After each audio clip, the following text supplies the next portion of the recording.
আজকে যেমন তোমার মায়ের তোমরা আছো বংশের বাতি জ্বেলেছো, এই বংশের বাতি জ্বালতে কি হয়? শান্তি। বৈকুণ্ঠ পারাপার করে, বৈকুণ্ঠ যে যাবার জায়গাটা, যে রাস্তাটি যে কোনো জায়গায় যেতে গেলে একটা আলোর দরকার হয়েছে, আলো না হলে তো যাওয়া যায় না। এই বাতিটি জ্বালার কারণ হচ্ছে যে তোমার মা বৈকুণ্ঠে যাবে। বৈকুণ্ঠে যাবে কি করে? এই বংশের বাতি জ্বালতে হবে। বংশের বাতি জ্বাললে আলো পাবে, সেই প্রদীপের আলোতে বৈকুণ্ঠে যাবে।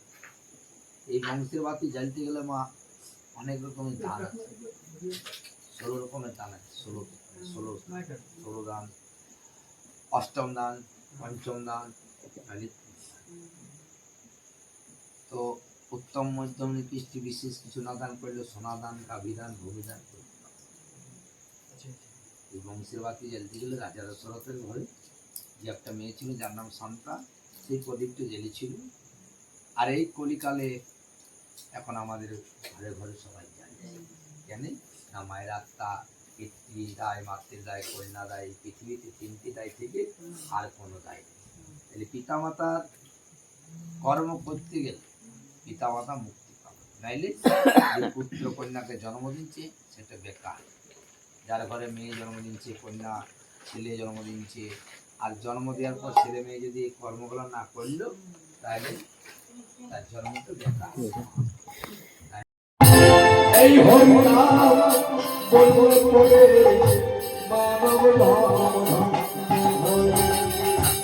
এই হরিনাম বলবো মানব জন্ম হবে, এই হরিনাম বলবো মানব জন্ম বড় সাথে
এমন জন্ম যে জন্ম আমরা পেয়েছি, এই জন্ম যে আর আমরা পাবো গ্যারান্টি আছে? আমাদের মানব জন্মটা শুধু 84 নয়, 84 লাখ 84 লাখ জড়ি ভ্রমণ করতে করতে করতে করতে সাধের মানব জন্ম পেলাম।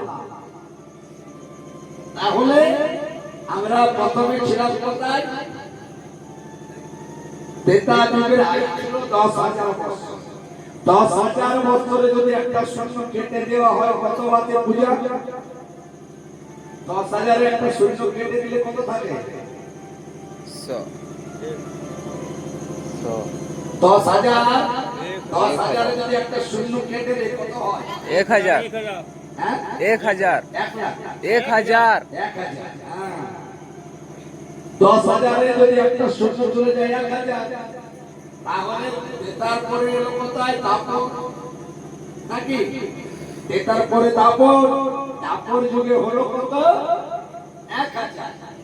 আর তারপরে যদি আরেকটা শূন্য কেটে দেওয়া হয় কত হবে? 100 100 এলো কোথায়? কলিকালে, যে কালে আমরা বসবাস করছি। কলির মানুষ কত আয়ু? 100 বছর, নাকি?